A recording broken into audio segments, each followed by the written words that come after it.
जय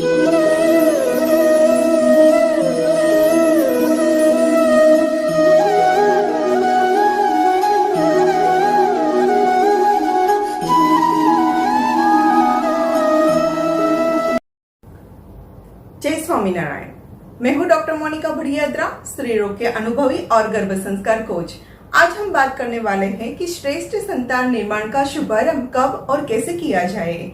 एक बार संत ईर्षा के पास एक स्त्री आई और प्रश्न किया कि महाराज, बच्चे की शिक्षा कब से प्रारंभ करनी चाहिए। तब संत ईर्षा ने उत्तर दिया, गर्भ में आने के 100 वर्ष पूर्व। आप चकित हो गए ना? लेकिन सत्य तो कुछ ऐसा ही है। 100 वर्ष पूर्व जिस बच्चे का अस्तित्व नहीं होता, लेकिन उसकी जड़ें तो निश्चित ही होती है। अंग्रेजी में एक कहावत है, the child is old age his ancestors, अर्थात बच्चा उतना पुराना होता है जितने के उसके पूर्वज। भगवान श्री राम का जन्म कैसे हुआ था? रघु, अज और दिलीप जैसे पितामहों के तप का ही पुण्य फल भगवान श्री राम का अवतरण था।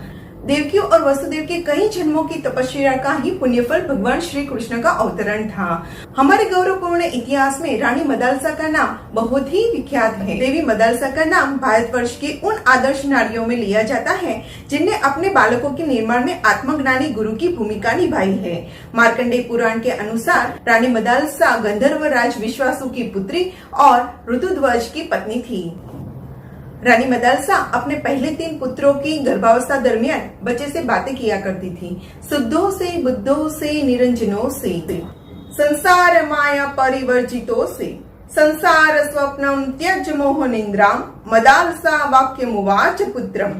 हे पुत्र, तू अपने जननी मदालसा के शब्द सुन। तू शुद्ध है, बुद्ध है, निरंजन है, इस संसार की माया से रहित है। यह संसार स्वप्न मात्र है। उठ, जागृत हो, मोह निंद्रा का त्याग कर। तू सच्चिदानंद आत्मा है, अपने स्वरूप का ज्ञान प्राप्त कर। रानी मदालसा ने अपने पहले 3 पुत्रों को गर्भ में ऐसे ही शिक्षा दी थी और उसका प्रभाव यह हुआ कि वो 3 पुत्र प्रौढ़ावस्था में पहुंचे उससे पहले ही संन्यास धारण कर लिया और अपना पूरा जीवन लोक मंगल में लगा दिया। राजा ऋतुध्वज रानी मदालसा की ऐसी शिक्षा की वजह से चिंतित हुए और उसने रानी मदालसा से कहा कि यदि ऐसा ही रहा तो राजकाज कौन चलाएगा। तब रानी मदालसा ने कहा कि आप निश्चिंत रहें, हमारा 4था पुत्र जो आएगा वो राजा बनेगा। और फिर रानी मदालसा ने गर्भावस्था के 3 माह पूर्व से ही राजनीति, धर्म नीति और वीर पुरुषों का पठन प्रारंभ कर दिया। रानी मदालसा के कमरे को अस्त्र और शस्त्र से सजाया गया। रानी पूरे 9 महीने राजसीय भोग लेती। रानी मदालसा गर्भावस्था दरमियान बातें किया करती, हे तात, तुम राज्य करो, अपने मित्रों को आनंदित करो, सज्जन पुरुषों की रक्षा करना, यज्ञ न करना, गाय और ब्राह्मणों की रक्षा के लिए युद्ध अनिवार्य हो तो युद्ध भी करना, भले ही रणभूमि में तुम मृत्यु को प्राप्त हो। इन सब बातों का प्रभाव यह हुआ कि अब जो बच्चा आया वो अपने पिता से भी कई गुना ज्यादा अच्छा राजा बना। उसकी वीरता की गाथा दूर दूर तक गाई जाती।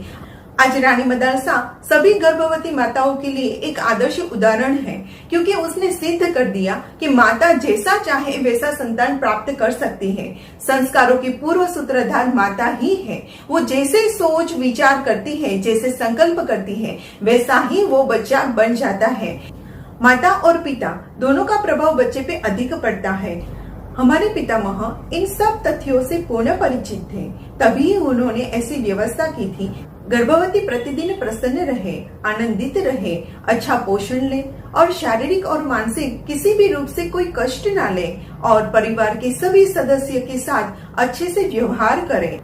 रानी मदालसा का यह उदाहरण इस बात का प्रतीक है कि अगर हमें जैसा बच्चा चाहिए वैसा बच्चा हम प्राप्त कर सकते हैं, लेकिन उसके लिए हमें 3 माह पूर्व से ही तैयारी प्रारंभ करनी चाहिए और जैसा बच्चा चाहिए वैसा हमको खुद को ही बनना है। तो अब देर किस बात की है। गुजराती में एक कहावत है, जाग्या त्यारथी सवार।